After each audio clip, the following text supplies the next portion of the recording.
या so hello dear student. आज हम लोग देखेंगे एडिशन और कंपोजिशन ऑफ वेक्टर्स।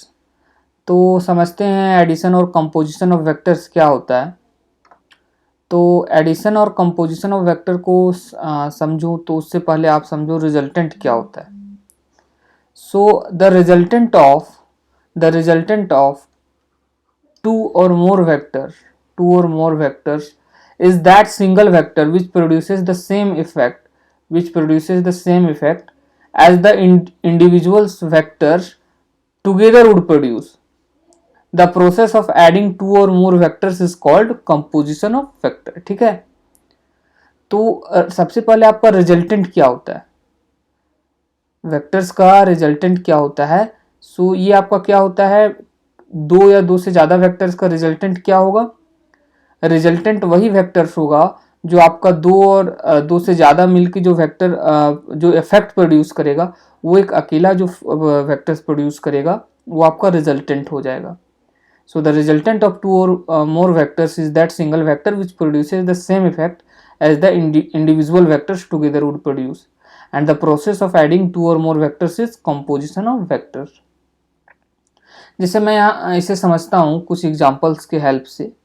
जैसे आप देखो, एक ब्लॉक है, उसमें सपोज 4 न्यूटन और 3 न्यूटन का फोर्स लग रहा है, तो उसका रिजल्टेंट क्या होगा, 7 न्यूटन। एक 7 न्यूटन का फोर्स इन राइट डायरेक्शन आपका रिजल्टेंट होगा। क्यों? क्योंकि ये 7 न्यूटन अकेला, जो 7 न्यूटन का फोर्स जो है ये अकेला उतना ही इफेक्ट प्रोड्यूस करेगा जितना ये 4 न्यूटन और 3 न्यूटन मिलके करेगा, इसलिए इसका रिजल्टेंट 7 न्यूटन होगा। उसी तरह 4 न्यूटन और 3 न्यूटन, यहाँ अब अपोजिट डायरेक्शन में फोर्स लग रहा है, तो इस केस में क्या होगा, आपका जो रिजल्टेंट आया था वो आएगा 1 न्यूटन इन राइट डायरेक्शन। क्यों? क्योंकि 3 न्यूटन कैंसिल कर देगा 3 न्यूटन को, इस 4 न्यूटन में से 3 न्यूटन को कैंसिल कर देगा, तो 1 न्यूटन आएगा। तो ये आपका रिजल्टेंट हो जाएगा। क्यों? क्योंकि ये 1 न्यूटन का फोर्स अकेला जितना इफेक्ट प्रोड्यूस करेगा इन राइट डायरेक्शन, उतना ही ये 4 न्यूटन और 3 न्यूटन मिल के करेगा, इसलिए इस केस में आपका रिजल्टेंट 1 न्यूटन होगा। अब यहाँ आपका 3 न्यूटन और 4 न्यूटन परपेंडिकुलर डायरेक्शन में एक्ट हो रहा है, तो इस केस में क्या होगा डियर स्टूडेंट, आपका जो रिजल्टेंट आएगा वो आएगा ये आपका आएगा 5 न्यूटन इस डायरेक्शन में। ठीक है, तो ये 5 न्यूटन क्यों आया, इस डायरेक्शन में क्यों आया, इसे मैं आगे एक्सप्लेन करूंगा। बस अभी आप समझो कि इस केस में 5 न्यूटन आएगा। ये आपका आता है कैसे, जब परपेंडिकुलर डायरेक्शन में होता है तो ऐसे लेते हैं हम लोग, 3 स्क्वायर प्लस 4 स्क्वायर आपका रिजल्टेंट होता है, दैट इज 5 न्यूटन। इसे मैं आगे एक्सप्लेन करूंगा ये क्यों होता है। तो ये जो आपका 5 न्यूटन इस डायरेक्शन में आया, इसका रिजल्टेंट होगा, क्योंकि ये जो 5 न्यूटन मैंने व्हाइट कलर से दिखाया है, ये 5 न्यूटन जो इफेक्ट प्रोड्यूस करेगा इस डायरेक्शन में, वही इफेक्ट ये 4 न्यूटन और 3 न्यूटन मिलके करेगा, इसलिए इसका रिजल्टेंट 5 न्यूटन होगा। अब इसके आगे देखते हैं लॉज ऑफ वेक्टर एडिशन क्या होता है। सो 3 आपका लॉज है वेक्टर एडिशन का। सबसे पहला है आपका triangle law of vector addition, triangle law of vector addition for adding 2 vector. उसके बाद है parallelogram law of vector addition, parallelogram law of vector addition, ये आपका 2 वेक्टर्स के लिए है। उसके बाद आपका तीसरा है polygon law of vector addition, ये मोर देन 2 वेक्टर्स के लिए। तो चलिए वन बाय वन एक एक करके देखते हैं हम इसे। तो सबसे पहला है triangle law of vector addition. So if two vectors can be represented both in magnitude and direction by the two sides of a triangle taken in same order, then their resultant is represented completely both in magnitude and direction by the third side of the triangle taken in opposite order। मतलब ये कि आप यदि दो vectors को लेते हो और वो दो वेक्टर्स सपोज आपका to sides of a triangle को रिप्रेजेंट कर रहा है। ठीक है, मतलब दो वेक्टर्स आपका क्या है, two sides of a triangle है सपोज, तो वो दो वेक्टर्स का रिजल्टेंट होगा तीसरा साइड्स ऑफ द ट्रायंगल होगा। ठीक है, मतलब थर्ड साइड आपका जो होगा ट्रायंगल का वही आपका रिजल्टेंट होगा। एंड तो इसे समझते हैं, जैसे ये आपका ए है और बी है, तो ये क्या हो गया, टू वेक्टर्स आपका रिप्रेजेंट कर रहा है two sides of the triangle A and B, तो इसका रिजल्टेंट क्या होगा।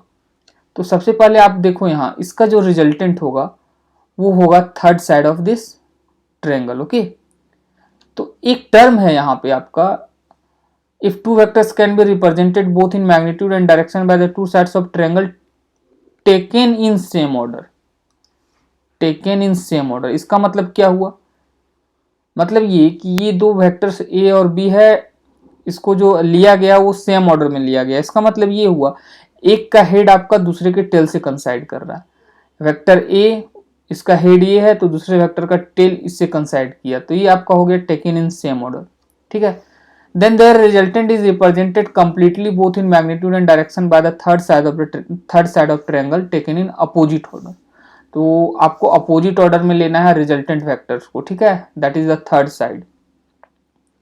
सो ये क्या होगा डियर स्टूडेंट, ये आपका जो रिजल्टेंट होगा थर्ड साइड होगा। ये रहा आपका रिजल्टेंट जो मैंने ब्लू कलर से बनाया, ठीक है। तो आपको इसे अपोजिट ऑर्डर में लेना, मतलब ये कि अब हेड हेड से कंसाइड कर रहा है, यही आपका हुआ अपोजिट ऑर्डर। तो ये जो वेक्टर्स है आपका रिजल्टेंट होगा, ओके। ये आप गलती मत करना, इस ऑर्डर में आप मत ले लेना, ये आपका मिस्टेक हो जाएगा, ठीक है। ऐसे मत लेना, फिर ये आपका सेम ऑर्डर में हो जाएगा। तो आपको रिजल्टेंट के लिए अपोजिट ऑर्डर में थर्ड साइड को लेना है, ठीक है, ओके। तो इसके लिए आपको क्या करना होगा, आपको ऐसे लेना होगा ताकि हेड हेड से कंसाइड करे, ओके। तो ये आपका आ गया रिजल्टेंट। सो डियर स्टूडेंट, अब आपका क्या है, suppose this is R, vector R, तो आप इसे लिख सकते हो R is equal to vector A plus vector B. तो ये आपका है ट्रायंगल लॉ। उसके बाद डियर स्टूडेंट क्या है, parallelogram law of vector addition. ये क्या होता है, so if two vectors can be represented both in magnitude and direction by two adjacent sides of a parallelogram, okay. अब की बार क्या हो रहा है आपका, टू वेक्टर्स किससे रिप्रेजेंट हो रहा है, two adjacent side of a parallelogram drawn from a common point, then their resultant is completely represented both in magnitude and direction by the diagonal of the parallelogram drawn from that point। तो चलिए इसे समझते हैं। तो देखो यहाँ पे vector A और vector B that is represented by two sides, two adjacent side of a parallelogram. ये किससे रिप्रेजेंट हो रहा है, two adjacent sides of a parallelogram से, ओके।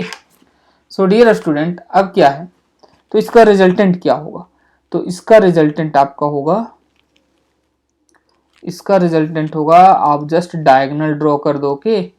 ये आपका रिजल्टेंट हो गया, ओके। क्या हो गया, ये आपका resultant. Suppose this is R, तो इसे आप क्या लिख सकते हो, vector R that is resultant equal to vector A plus vector B, okay.